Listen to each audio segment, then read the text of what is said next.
Europe 1, 7h43, Patrick Cohen. Figure libre avec d'abord l'international et Vincent Hervouet. Vincent, l'armée syrienne épaulée par les Russes a donc atteint hier la ville de Deir ez-Zor. Dans l'Est, elle a brisé le siège de la garnison par les djihadistes. C'est un tournant dans la guerre. Oui, cette guerre de Syrie est comme une route de montagne pleine de tournants interminables, impossible de voir sur quoi elle va déboucher.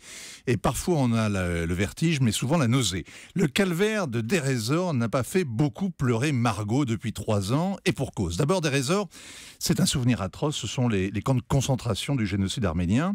Et puis, la ville n'est pas aussi photogénique qu'Alep. C'est la capitale de la province de l'Est, ville des confins sur la route de l'Irak, il y a du pétrole dans ce désert, des vergers au bord de l'Euphrate, mais c'est une ville ingrate, une ville agricole, et c'est une ville de garnison. Or, depuis le début de la guerre en Syrie, il fallait un passeport russe ou beaucoup d'imagination pour compatir au sort des soldats syriens. Ils étaient à plaindre ? Pas autant que les légionnaires à Cameroun, mais il faut saluer le courage.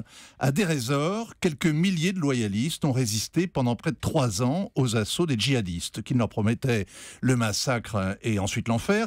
Alors ils contrôlaient la ville, les djihadistes, mais 2 grosses enclaves ont tenu, la base militaire au sud-est et l'aéroport à l'ouest, avec tout autour des quartiers d'habitation et des civils, pris au piège, sans eau, sans courant, assiégés par les enragés, les civils, et abandonnés par l'armée. Certains d'ailleurs sont morts de faim, d'autres par manque de soins. 93 000 civils quand même, retranchés dos au mur. C'est l'estimation de l'ONU qui a organisé des centaines de parachutages de vivres et qui leur a sauvé la vie. Depuis hier, ce sont les djihadistes qui se retrouvent dos au mur. Ils ont miné les rues, verrouillé toutes les issues, ils sont fébriles, sans autre perspective que de mourir là.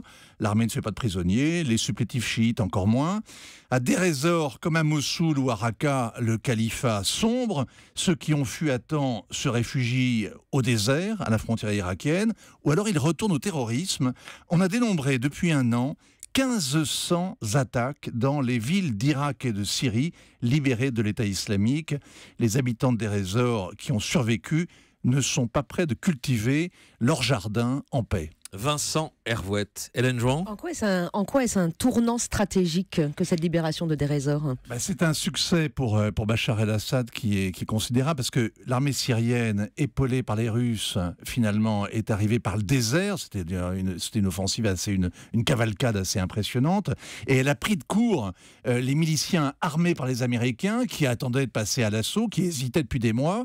Et le régime syrien a donc pris le contrôle ainsi à la fois de la dernière ville et de toute la rive sud de l'Euphrate. Et il est bien décidé à regagner tout le territoire, tout son territoire national, rouvrir la route de Bagdad et au-delà, reformer, restaurer l'axe chiite qui court de l'Iran jusqu'au Liban.